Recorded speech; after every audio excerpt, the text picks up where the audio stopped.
Alright, hello everyone, I'm back again, and this time I want to talk about the R-27ER. So if you didn't know, but you probably do know if you're watching this video, the R-27ER is the king of BVR missiles right now. It is absolutely superior. I know you're going, well bro, hold on, isn't the AIM-54 Phoenix the king of BVR missiles? And I would say, well, no, it isn't.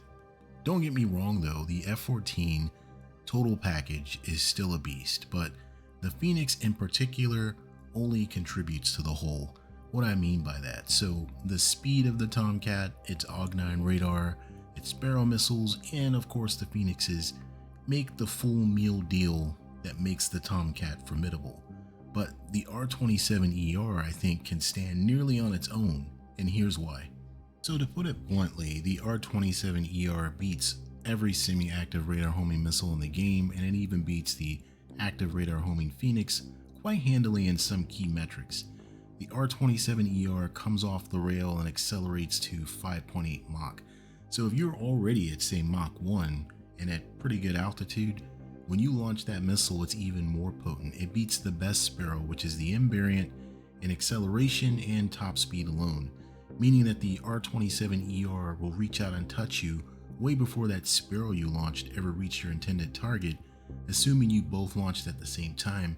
And sometimes even if the launcher of the R-27ER launches a little bit after you, you'll still get touched. So we've established that the ER is really fast. It's also very tricky. The launching aircraft can break lock intentionally and give you a false sense of security. You'll be like, I'm safe. But then it can lock back onto you again and give you very little time to react due to the data link that it has, which enables mid-course corrections. It's almost a pseudo Fox 3 in that respect. Just for another comparison, the Super 530D, it kind of puts up a good fight. It approaches the ER's speed, at 5.0 Mach, not quite 5.8, but still pretty fast. But the 530D has considerably less range at only 40 kilometers. So I'll do another apples to orange comparison here. So the Phoenix has superior range at 150 kilometers, the ER only 100, and the Phoenix also has that active radar homing seeker I keep talking about. It has internal guidance as well and a data link for mid-course corrections, but the Phoenix is limited by speed.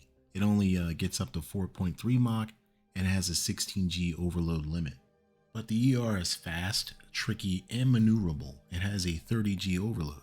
So look at how the Mig-29 is performing now. It literally is the best 12.0 fighter. And then think back to when it first came into the game and how underwhelming it was and how Gaijin went to work on it. They literally made this thing the best jet in the game.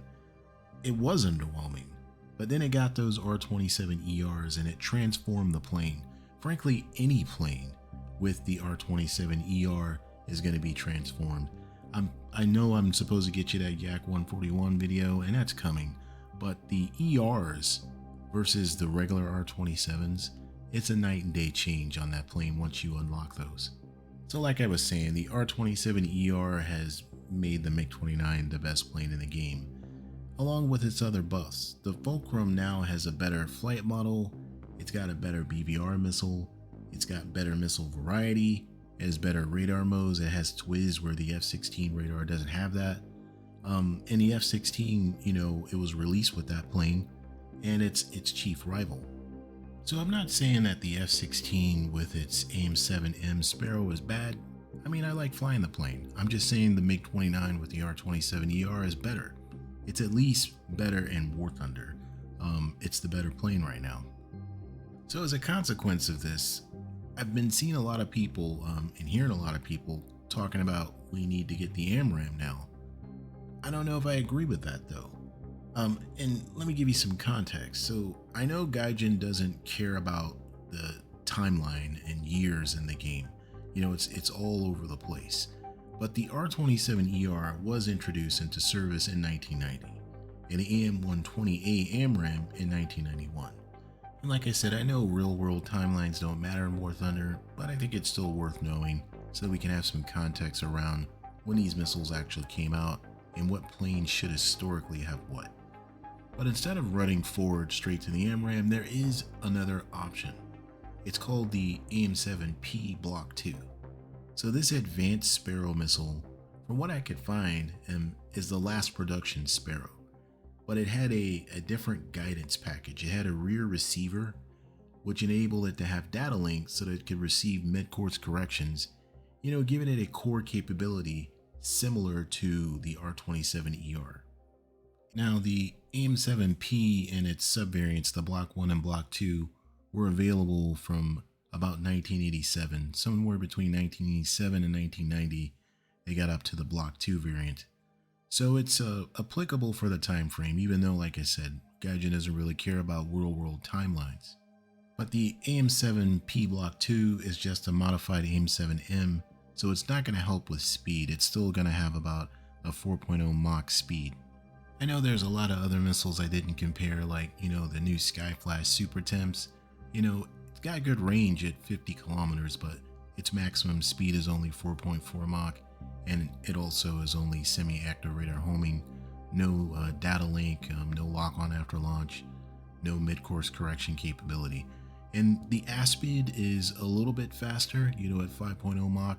Same kind of limitations though, just semi-active radar homing missile with no data link or anything like that. It's kind of hard to have this conversation and kind of keep it limited to the era we're in. Like I said, I know Gaijin doesn't care about that, but it seems like they do sometimes, depending on what it is, care about the timelines. So, we could talk about the Meteor, we could talk about all the Chinese missiles, we could talk about all those other ones, but I still think those are a little bit too far away right now for where we're at. Alright, I know I'm getting a little bit off a topic with the active radar homing missiles that I want to talk about real quick, but I do think once we transition over, Gaijin already has like the R-77 in the files, but once we start to transition over, I think we're going to be in for some real fun. There's, like I said, the Mica, the Meteor, the I-Derby, all of the Chinese missiles like the PL-12, the ST-10s, PL-15s. It's going to be pretty fun. All kinds of flavors are of the R-77 as well. But let me know what you guys think about the R-27ER to get back. Do you think it's too strong as it is right now? Do you think we need to get the AIM-7P Block 2? Or do you think we need the savior, the AMRAAM, for the F-16 and a couple of the other jets that can carry it right now?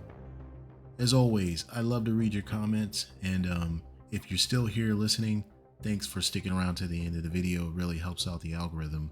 And if you liked it, please give it a thumbs up. And if you didn't like it, hit that thumbs down twice for me. And if you're not subscribed, consider subscribing. Thanks. See you in the future.